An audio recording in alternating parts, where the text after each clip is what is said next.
Vote ایک مقدس امانت ہے، ووٹ ایک مقدس امانت ہے، اور امانت کے بارے میں رب ذوالجلال نے واضح فرما دیا کہ امانتیں ان کے سپرد کرو جو امانتوں کے اہل ہیں، اور یاد رکھیں نااہل کو ووٹ دینا امانت میں خیانت کرنے کے مترادف ہے۔ جو نااہل کو ووٹ دے رہا ہے وہ امانت میں خیانت کر رہا ہے، اللہ کے قرآن کے خلاف جا رہا ہے۔ ووٹ امانت کے علاوہ شہادت بھی ہے۔ جس شخص کو آپ ووٹ دے رہے ہیں گویا اس بات کی شہادت دے رہے ہیں کہ یہ شخص لائق اعتماد ہے۔ کیا آپ اعتماد کر رہے ہیں جس کو ووٹ دے رہے ہیں؟ اگر ختم نبوت کے غداروں کو ووٹ دے رہے ہیں تو آپ برابر کے شریک ہیں، اگر کسی اور کو ووٹ دے رہے ہیں برابر کے شریک ہیں۔ ووٹ وکالت کا پروانہ ہے، اور وکیل اس کو کہتے ہیں جس پر اعتماد کیا جاتا ہے۔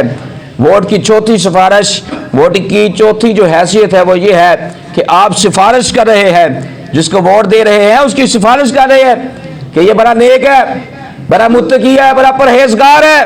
یہ چار حیثیت ہے ووٹ کی: امانت، شہادت، وکالت، سفارش۔